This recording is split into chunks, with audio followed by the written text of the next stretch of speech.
నమస్తే, welcome to four sides TV. AP ఎన్నికలు సమీపిస్తూ ఉండటంతో ప్రధాన పార్టీలు దూకుడుగా వ్యవహరిస్తున్నాయి. ఇప్పటికే టీడీపీ, జనసేన, బీజేపీ ఉమ్మడిగా వేదికగా భారీ బహిరంగ సభ నిర్వహిస్తుండగా సీఎం జగన్ మాత్రం నా కల నా లక్ష్యం అంటూ సరికొత్త పందాలో ముందుకు సాగుతున్నారు. ఇక కాంగ్రెస్ పార్టీ కూడా అదే స్థాయిలో భారీ బహిరంగ సభ నిర్వహించాలని ఫిక్స్ అయింది. గడిచిన 10 ఏళ్లను చూస్తే ఏపీలో వైఎస్ షర్మిల పీసీసీ బాధ్యతలు చేపట్టాక కాంగ్రెస్ పార్టీ కేడర్లో కొత్త జోష్ కనిపిస్తోంది. విశాఖ ఉక్కు మైదానంలో జాతీయ కాంగ్రెస్ పార్టీ నిర్వహిస్తున్న న్యాయ సాధన సభ ఏర్పాట్లు చురుకుగా సాగుతున్నాయి. వైఎస్ షర్మిల అధ్యక్షతన జరిగే ఈ సభలో తెలంగాణ ముఖ్యమంత్రి రేవంత్ ప్రత్యేక ఆకర్షణగా నిలవనున్నారు. కాంగ్రెస్ పార్టీ న్యాయ సాధన సభ ఏర్పాట్లకు సంబంధించిన మరింత సమాచారం మా వైజాగ్ ప్రతినిధి చందు అందిస్తారు. విశాఖ ఉక్కు ప్రగతి మైదానం వేదికగా పెద్ద ఎత్తున కూడా కాంగ్రెస్కి సంబంధించినటువంటి భారీ బహిరంగ సభ ఏర్పాట్లు అయితే చకచకా జరుగుతున్న పరిస్థితి. ప్రస్తుతం మనం చూసుకుంటే విశాఖ ఉక్కుకు సంబంధించి కోరమనపాలెం ప్రధాన ద్వారం నుంచి విశాఖ స్టీల్ ప్లాంట్కి నేరుగా వెళ్ళే రహదారంతా కూడా కాంగ్రెస్ పార్టీ జెండాలతో ఒకసారిగా రెపరెపలాడుతున్న పరిస్థితి. గతంలో చూసుకుంటే దాదాపు 10 ఏళ్ల క్రితం ఉన్నటువంటి కాంగ్రెస్ పార్టీ పూర్వ వైభవం మరలా పుంజుకుందంటూ కూడా ఇప్పుడైతే తెలుస్తున్న పరిస్థితి. ఎందుకంటే రాష్ట్ర ముఖ్యమంత్రిగా మొదటిసారిగా రేవంత్ రెడ్డి విశాఖకు వస్తున్నటువంటి పరిస్థితి. తెలంగాణ రాష్ట్ర ముఖ్యమంత్రిగా ఎన్నిక కాబడిన రేవంత్ రెడ్డి ఒకసారిగా రేపు అయితే విశాఖలో అడుగుపెట్టనున్నారు. ఈ నేపథ్యంలో విశాఖలో పెను మార్పులు అయితే సంతరించుకునే పరిస్థితులు అయితే కనిపిస్తున్నాయి.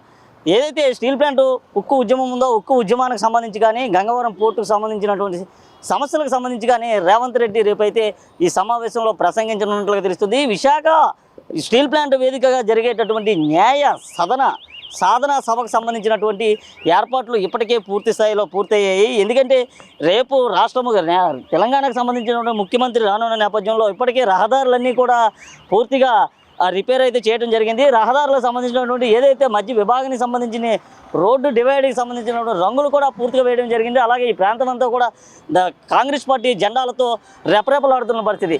మరికొంచెం దూరం వెళ్ళి చూసుకుంటే విశాఖ ఉక్కుకు సంబంధించి న్యాయ సాధన సభకు సంబంధించినటువంటి ఓ పెద్ద ఫ్లెక్సీ అయితే మనకు కనిపిస్తుంది. ఆ ఫ్లెక్సీలో చూసుకుంటే 10 ఏళ్ల వంచనపై కుమ్మక్కు రాజకీయాలపై న్యాయ సాధన సభ అంటూ కూడా ఫ్లెక్సీ పైన అయితే పూర్తిగా రాయటం జరిగింది. పోరాడదాం, సాధిద్దాం, నిర్మిద్దాం.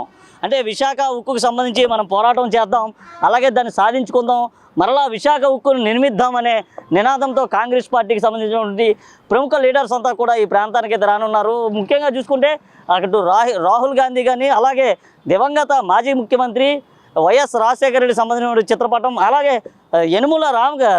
యనుమల రేవంత్ రెడ్డికి సంబంధించినటువంటి ఫోటోతో పాటు ఇటు ఆంధ్రప్రదేశ్కి సంబంధించినటువంటి పీసీసీ అధ్యక్షురాలు వైఎస్ షర్మిల ఫోటో కూడా ఇక్కడ ప్రత్యేక ఆకర్షణగా నిలిచినటువంటి పరిస్థితి.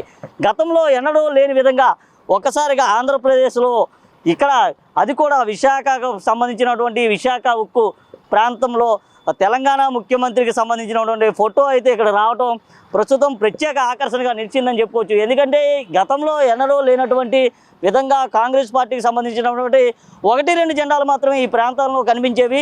ప్రస్తుతం మనం చూసుకుంటే వేలాది జెండాలు ఇక్కడ కనిపిస్తున్న పరిస్థితి.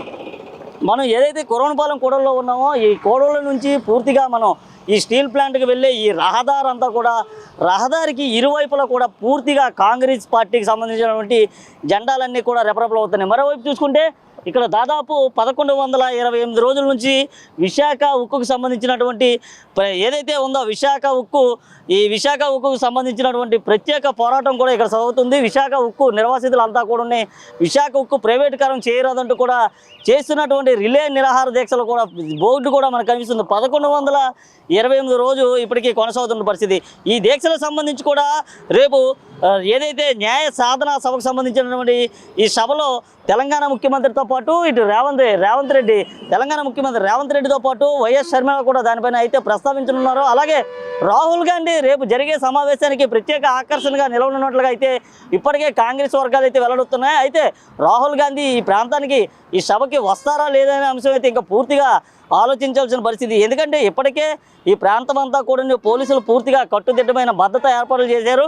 ఇక్కడ నుంచి సభా ప్రాంతానికి మరికొంచెం దూరంలో ఇక్కడ నుంచి మనం చేరుకుంటే సభా ప్రాంతానికి సంబంధించినటువంటి మరికొంచెం దూరంలో సభా ప్రాంతాన్ని కూడా ఏర్పాటు చేసి ఏదైతే కాంగ్రెస్ పార్టీకి సంబంధించినటువంటి పూర్తిగా కీలకమైనటువంటి నేతలు, కాంగ్రెస్ శ్రేణులు, అలాగే పెద్ద ఎత్తున కూడా కార్యకర్తలు కూడా ఈ ప్రాంతానికి హాజరయ్యే అవకాశం ఉంది. ఎందుకంటే మొట్టమొదటిసారిగా విశాఖలో తెలంగాణ ముఖ్యమంత్రిగా రాష్ట్ర రేవంత్ రెడ్డి ప్రమాణ స్వీకారం చేసిన తర్వాత తెలంగాణ ముఖ్యమంత్రిగా ఆయన అయిన తర్వాత అలాగే ఆంధ్రప్రదేశ్ సంబంధించినటువంటి పిసిసి అధ్యక్షురాలుగా వైఎస్ షర్మిల బాధ్యతలు చేపట్టిన తర్వాత ఇదే మొట్టమొదటి సభ అని చెప్పుకోవచ్చు. మరో కొద్ది రోజుల్లో ఇక్కడ కోడ్ అయితే రానుంది.